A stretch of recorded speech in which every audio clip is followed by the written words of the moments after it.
Ciudad Juárez, le terrain de jeu du tueur.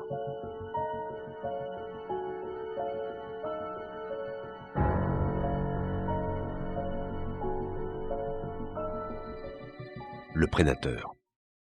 Le suspect, Abdel Latif Sharif, était né en Égypte en 1947. Des dizaines d'années plus tard, il affirmerait avoir été victime de sévices sexuels enfant. Il aurait été violé par son père et par plusieurs autres hommes de sa famille. En 1970, il émigra aux États-Unis et commença par s'installer à New York, où il se bâtit rapidement une réputation d'alcoolique graveleux. Interrogé, ses connaissances de l'époque se rappelleraient une obsession malsaine envers les jeunes filles. En 1978, Sharif fut licencié car on le soupçonnait d'avoir détourné de l'argent. Il se rendit alors à New Hope, en Pennsylvanie. Son ancien ami, John Pascoe, se souviendrait par la suite d'une expédition de chasse faite avec Sharif, à l'occasion de laquelle l'Égyptien avait blessé un daim, puis torturé l'animal qui gisait à l'agonie. Pascoe affirma également que lorsqu'il y avait des filles autour de Sharif, elles avaient souvent tendance à disparaître. Mais on ne trouva jamais trace d'aucune de ses prétendues victimes. Pascoe disait avoir cessé toute relation avec Sharif à compter du jour où il aurait retrouvé les affaires personnelles d'une fille portée disparue, mais anonyme, au domicile de Sharif, ainsi qu'une pelle couverte de boue sur le porche. L'année 1981 trouva Sharif installé à Palm Beach, en Floride. Comme il avait une formation de chimiste et d'ingénieur, il fut embauché par la compagnie Sercoa et montra tant de compétences qu'on mit en place un département spécifiquement axé sur son travail.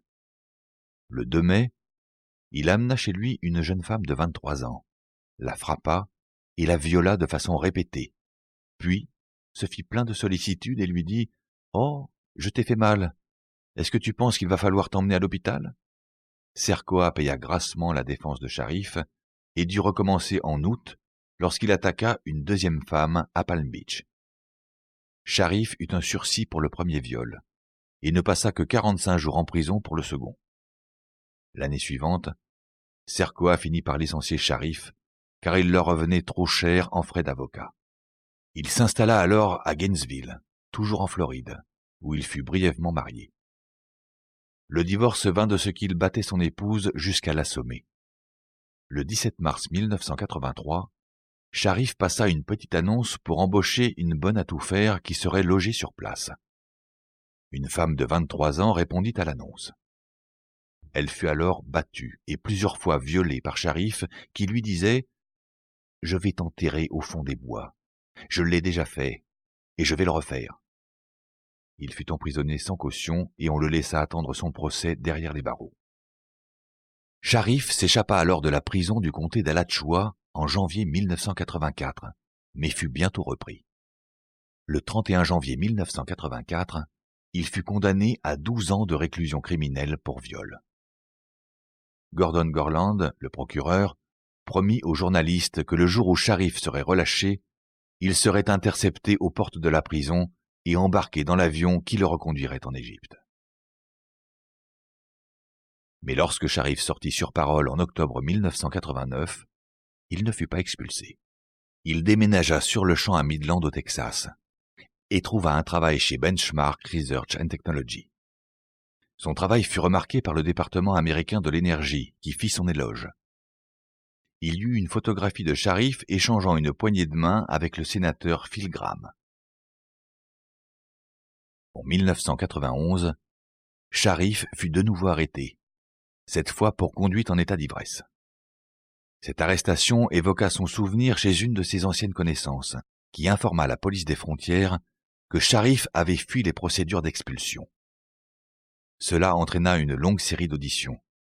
2 ans plus tard, rien n'avait encore été décidé à son sujet lorsque Sharif enferma une jeune femme chez lui pour la violer de façon répétée. L'avocat chargé de la défense de Sharif dans l'affaire de l'expulsion proposa au gouvernement que Sharif quitterait de lui-même le territoire américain si on abandonnait cette nouvelle poursuite. En mai 1994, Sharif partit à Ciudad Juárez, se fit embaucher dans l'une des maquiladoras de Benchmark et emménagea dans le quartier privé de Rincones de San Marcos. En octobre 1995, une jeune maquiladora accusa Sharif de l'avoir emmenée chez lui pour la violer. Elle ajouta qu'il avait menacé de la tuer et d'abandonner son corps à Lote Bravo, une région désertique située au sud de la ville, là où on avait déjà retrouvé plusieurs autres victimes.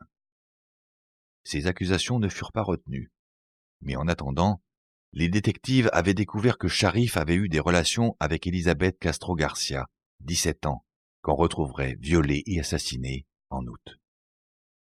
Sharif fut accusé de ce crime et condamné en mars 1999 à 30 ans de prison. D'après la police, Sharif était un tueur en série. Mais cette conviction ne résolut pas le sinistre mystère de Ciudad Juárez. Les meurtres continuèrent après son arrestation. Leur nombre augmenta même. Un mois après la mise en détention de Sharif, la police reconnut qu'il y avait eu 520 disparitions en l'espace de 11 mois et qu'une part importante de celles-ci concernait de très jeunes femmes. Il fallait trouver une autre solution. Et cette solution, les autorités la fournirent sous la forme d'une étrange théorie du complot.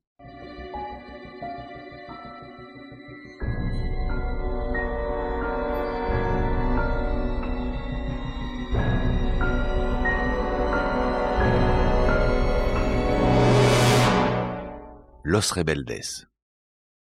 Entre l'arrestation de Sharif et la première semaine du mois d'avril 1996, au moins 14 autres jeunes femmes furent massacrées à Ciudad Juárez. Elles étaient âgées de 10 à 30 ans. Parmi celles dont on connaissait la cause de la mort, 10 avaient été poignardées, une fut tuée par balle et une autre étranglée. Au moins 4 d'entre elles avaient reçu des mutilations post-mortem. L'une des victimes, Adriana Torres, 15 ans, avait reçu des blessures qui correspondaient au schéma des autres meurtres, le sein droit tranché et le téton gauche arraché. Ce continuel massacre démontait proprement les rapports officiels selon lesquels la vague d'homicides s'était arrêtée avec l'arrestation de Sharif. Les habitants avaient peur. Les policiers étaient dans une situation difficile. Il fallait une explication pour ces nouveaux meurtres, mais tout de même pas quelque chose qui mettrait hors de cause leur principal suspect.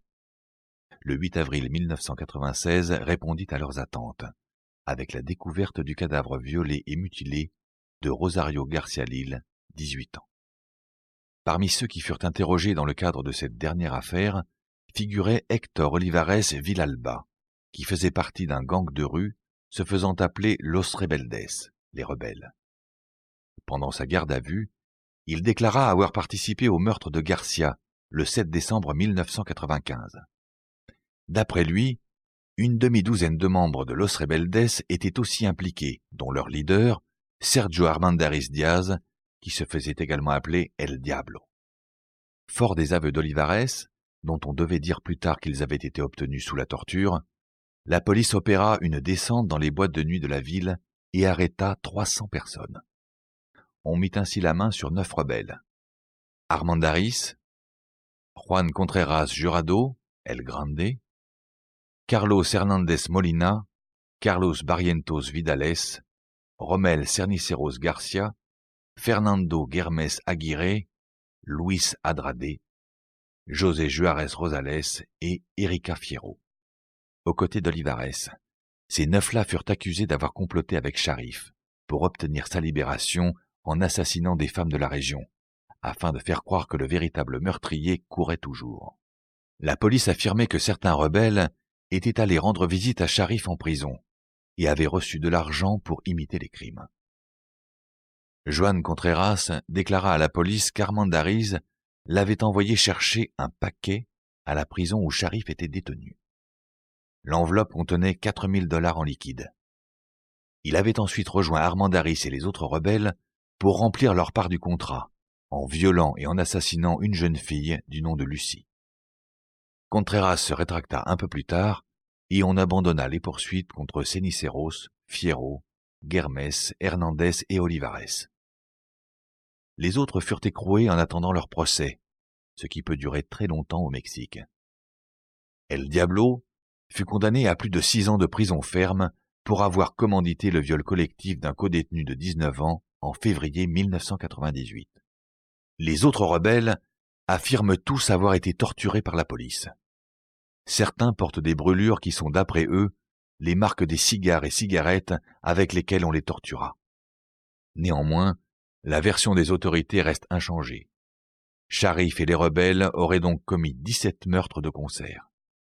Le médecin légiste de Chihuahua alla même plus loin, en déclarant aux journalistes que les empreintes dentaires d'Armandaris correspondaient parfaitement aux marques de morsures qu'au moins 3 victimes portaient à la poitrine.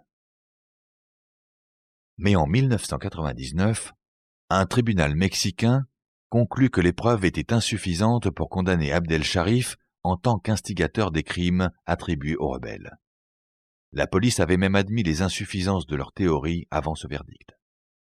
De même que les meurtres n'avaient pas cessé une fois Sharif sous les verrous, ils continuèrent après l'arrestation des rebelles, pour s'accélérer encore.